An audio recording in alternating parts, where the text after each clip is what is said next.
What's up, guys? Welcome back to Drew Does Trucks. I am Drew. This is my John Deere 2210 tractor. I have some digging that I need to do here at the house, but as you can see, I have this 54-inch smooth John Deere Quick Connect bucket on this loader. This is not a particularly heavy machine. Probably the way it's loaded up now, it's around 1,500 pounds. I do have a couple hundred pounds of weight on the back. So what I want to show you here is how this digs with a smooth bucket. This ground here is a little rocky. It's got some roots in it, but for the most part, it's not particularly challenging to dig with.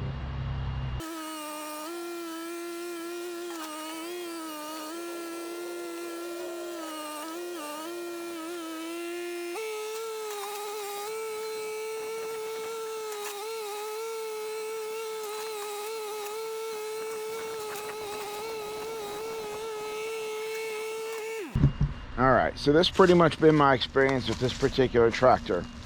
Once we break through this initial level of real organic topsoil, we start to get in down to a layer that has, and these aren't, big rocks, these are less than palm sized. Once we start to get down to these palm sized rocks and a couple roots, we pretty much stop digging.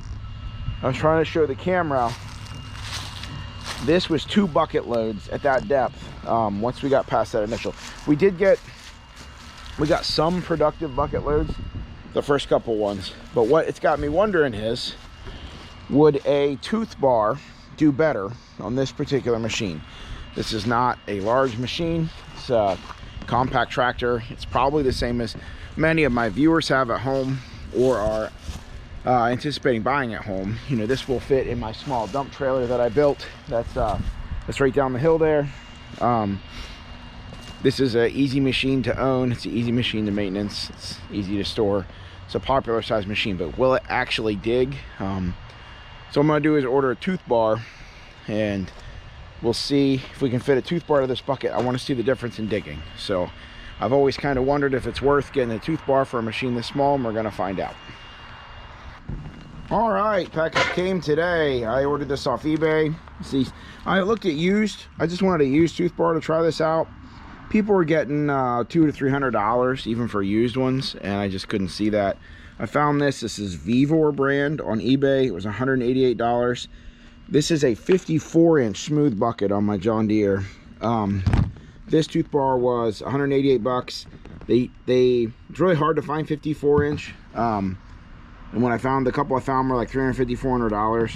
So 48 was 188, or a 60-inch, which would have been too wide for this. The 60-inch was like just over $200. So I was like, since I'm gonna have to cut it and weld it, they both came with 6 teeth. They were just spaced differently. The spacing's gonna end up a little messed up either way. I just went with a cheaper one because I knew I'd have to cut it up. All right, let's open this thing up and see what we got. I'm gonna go ahead and put the camera up here.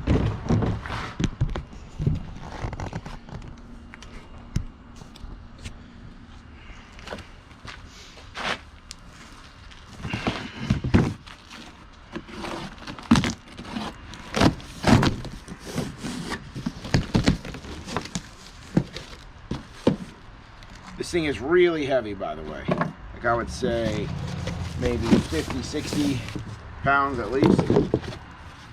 Plywood. All right. Oh, very heavy. All right, let's see what 190 bucks gets us here. All right, so in case you were wondering, this is the tooth bar. It goes on this way, and these are the removable teeth. These are like super heavy duty for such a small tractor.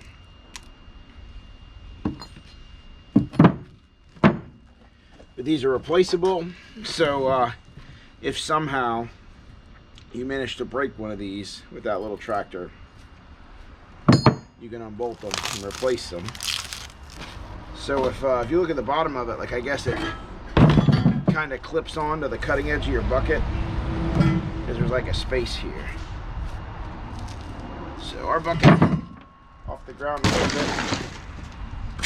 Let's aim my camera over here. Let's see what happens when we try and slide this on.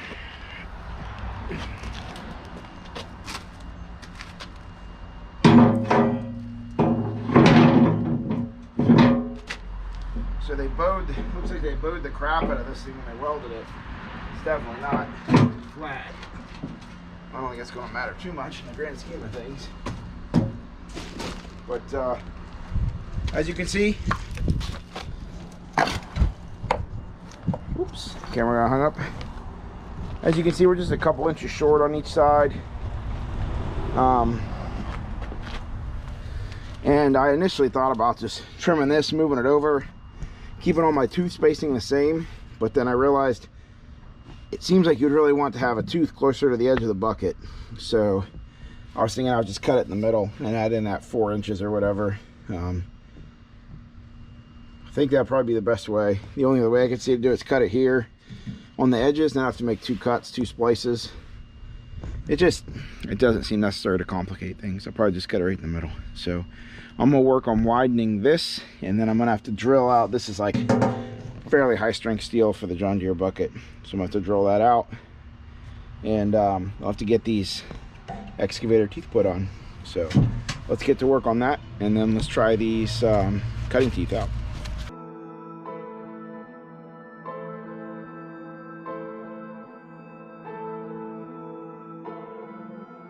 Untitled Production.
All right, so here's our tooth bar. She's just a little gap tooth, but we won't hold that against her. That was pretty quick and dirty, but I think it turned out all right. Now let's take her out and see how she cuts.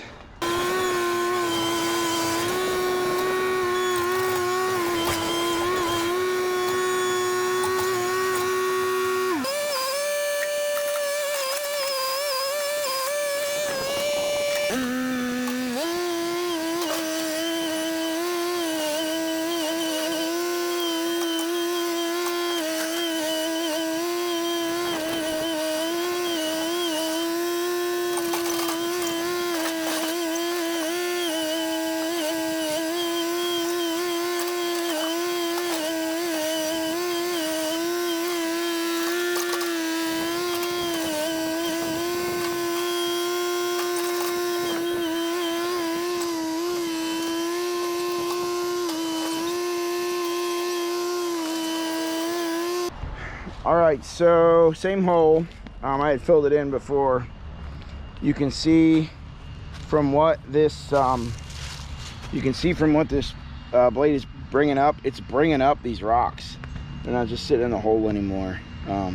It's ripping out these roots, which is pretty much what I was hoping it would do. To be honest, I thought it would dig a little better, but you just only have so much weight on that small of a machine.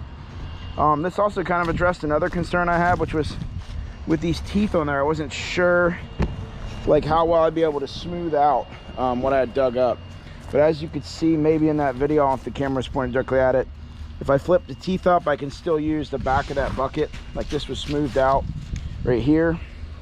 and that actually looks pretty good. But yeah, if you get down in here, you can see how much deeper we are than before, about twice as deep. We've ripped these roots up. We've smashed our rocks into pieces, and we're getting underneath of them and digging them up. So like it's not instant. It's not like it's gonna turn into a bulldozer, but you can come back here and actually dig down into the ground, which is nice. You can actually see we're getting down into this red clay layer that's below the topsoil, which I've never been able to dig into before with the smooth blade. One more thing I want to try before I end the video. This property has a lot of these embedded rocks. Like, this probably isn't super big, but the smooth blade just can't get under them. So what I want to try is I'm going to fill this hole back in, and we're going to try and get this tooth blade underneath that big rock and see if we can pop it up. I've been digging up a lot of those. This isn't really one that I need to dig up, but I would like to see if it'll pop that up, which I hope it will.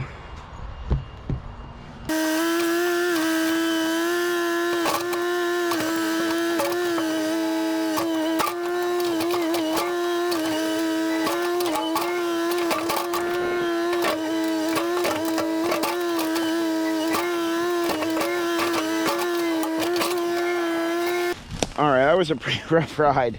I don't know how well that actually got captured on camera. You know, I really don't know how big this rock is, but the teeth were getting under it and gripping on it, whereas that smooth bucket would slide when I've tried to do this before. I feel like if this rock is going to come up, it would have come up eventually. That was just more just for me. I wanted to see what it would do. But, alright, well, the green gap tooth beauty is in action here. If I have any more digging projects coming up, which I'm planning on, then you'll be seeing this thing in action a lot more. Hopefully be a little more versatile now that we got these teeth on here. You know, these are made in China. This was kind of the cheapest option. I don't know how well they're actually going to stand up to digging. Got Charlie hit me in the back of the head with a stick. So, all right, so tooth bucket versus smooth bucket, that kind of shows you what they'll do just digging in virgin ground.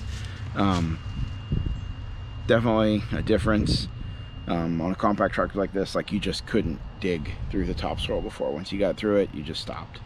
And we're making it through now. So I want to go dig some more holes. I just don't have much else that needs stuck right now. So all right, so here's another job I was just doing with these teeth. There is an underground dog fence buried somewhere between here and there.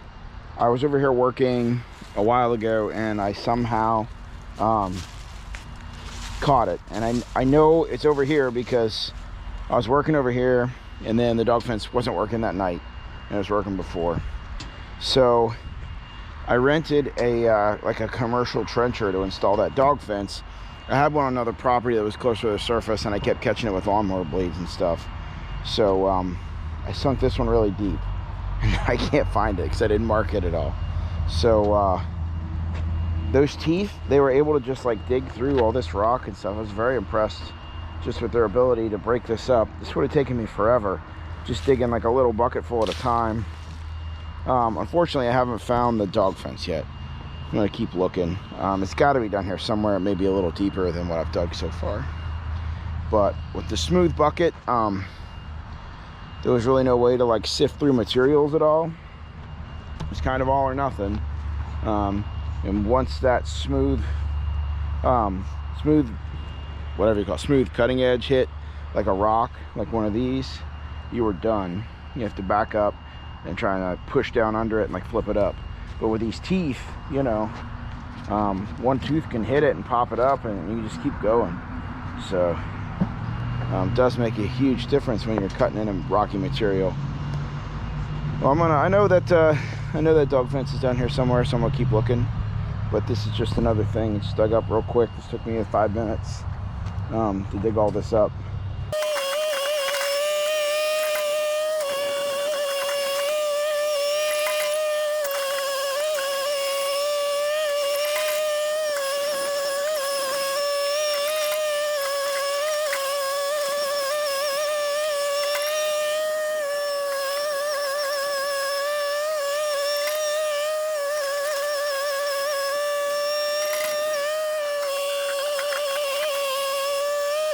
All right, so I think I can end the video right here.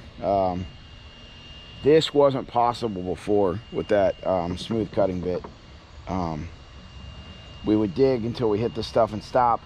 I've never been able to fill a bucket up like this. I know this isn't like a full bucket, but I've never just been able to work the bucket into the ground and scoop it up like that. It's always just been a struggle dragging it back, working it back and forth, trying to get under those rocks, through those roots to be able to cut like this. So, man, if you gotta do any digging with your compact tractor, I would say a small tooth bar like this is definitely worth it. I'm not saying I would or wouldn't recommend this particular one yet. I just got it. It does look like these teeth are starting to suffer some wear. I'm using them hard, but they've only been used for a little bit. So we'll see how quick those wear down. We're gonna keep looking for this, keep looking for underground dog fence, because as you can see, Charlie just wants to roam and chase deer and whatever. So, but yeah, the tooth bar, I think it's great. Definitely a big improvement. If you're considering digging with a compact tractor, the tooth bar is definitely a big improvement over the smooth bar. And the nice part about this setup is I can pull these 4 bolts, take a sledgehammer and beat this from behind, pound it out, and still have that smooth bucket if I want it for material handling and stuff like that, mulch or whatever. So, all right. Well, this is Drew from Drew Does Trucks. I have a lot of other content for this tractor. I bought this box blade, adapted it to work. I made a snow plow for it. I made these loader forks out of an old set of pallet forks somebody had welded up. So if you like this kind of content, if you have a tractor and you're handy, you have a welder, you want to see more stuff like this, check out my link for a tractor. I think it's called, what, I'll link to it up here. It's tractor implements or something. And I work on a lot of other stuff, campers and all that. So give me a like if you like this video, subscribe if you want to see more stuff like this, check out my other playlists. So happy to have you on the channel. Drop me a link, let me know what you're working on. Let me know if you have any questions. See you guys on the next video.